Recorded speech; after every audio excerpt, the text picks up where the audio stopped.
What's going on, guys? Car Review Guys here. My name is AJ and we are back with the 2023 Honda Accord Sport L Hybrid.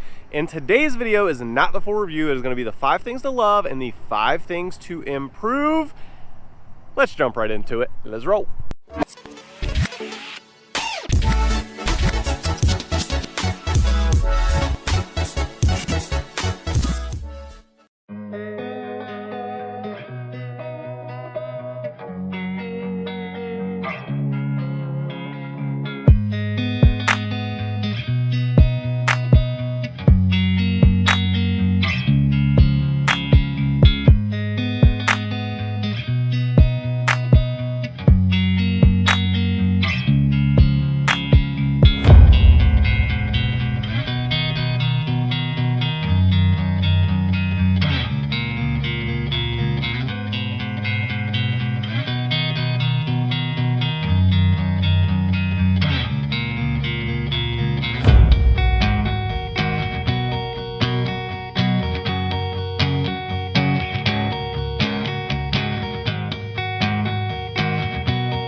Starting with the 5 things to love, number 1 on that list is the exterior design. I think it looks super sporty. I mean, from starting right up front with the nice little LED runners, you have gloss black around the bottom, you have the gloss black mirrors, matte black wheels, and then if I step back,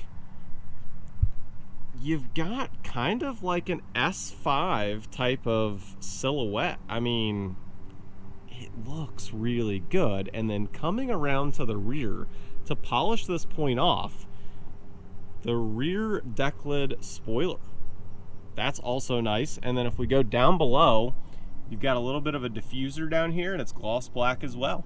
So exterior design, for me, looks really good. Stepping inside, number 2 is memory heated leather seats. That is nice to have because this is not the top of the trim. Top of the trim is a Touring, and this is the Sport L Hybrid, which is second to the highest. So that's nice because there is a competitor out there for the hybrid that you cannot get memory seats on their highest level of hybrid.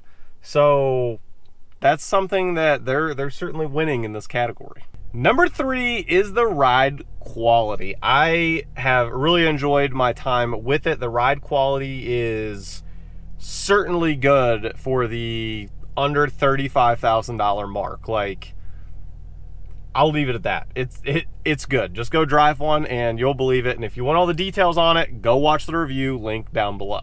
Number 4 on the list is the, I'm combining a few things here. So it's MPG with the sporty feel. So when you're over 40 MPGs average with a sporty feel, to me, that's really good in today's market. I mean, you know, maybe 5 years from now, we're going to look back and be like, wow, that's not that great, but that's technology. That's as it goes. Right now, as we sit, I feel it's really good. Number 5 on the list, and that is the price with reliability. And the reason I say that is Honda and Acura are known for reliability. You guys know that I've owned a 2017 Acura NSX, and the reason that I went with that over some of the competitors for high-end exotic cars is because they're known for reliability. And I didn't want to have to worry about taking it to the shop all the time, you know? I mean, Aventadors are cool, but they're in the shop a lot. Murcielagos are cool, but they're in the shop a lot.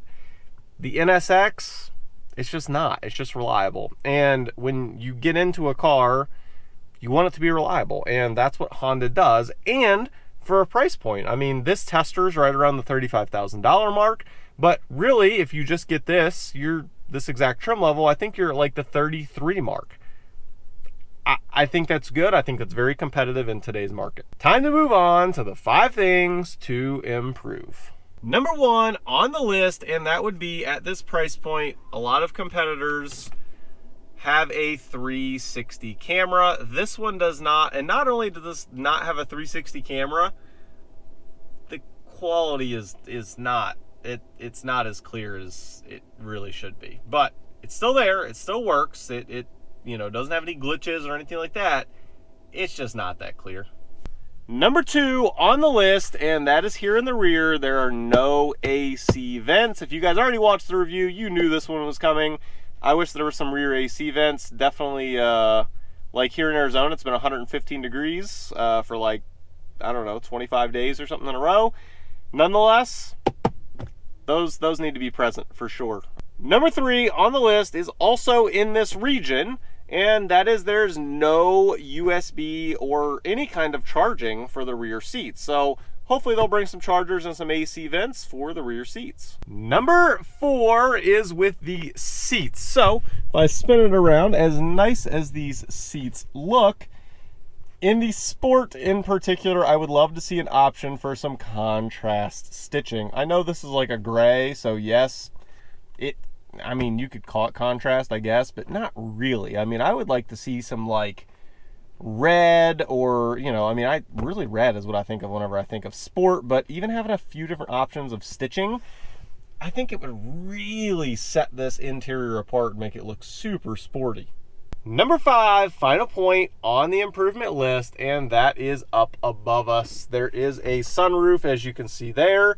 However, it would be nice to see a panoramic roof go back. There are some competitors that offer a panoramic roof, and at this price point, I think for an optional, I don't know, an additional $500, $800, somewhere in there, I think there would be a lot of people that would option to have a panoramic roof. It just makes the interior, I don't know, feel more luxurious. It's just my take on it. Again, I think it should be optional. I don't think it should be standard by any stretch, but it would be nice to have on this vehicle. Hopefully you guys enjoyed today's video. Again, this was not the full review. Full review is linked down below. That is where I go into detail, and it is a long video. This is a short highlight type of deal.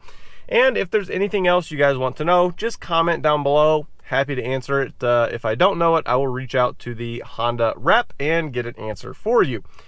Hopefully you guys hit that like button. If not, no big deal, I understand. Just comment down below what you want me to do to make it a little bit better for you. However, I just can't please everybody. With that said, as always, I'll catch you guys on the next one. Peace.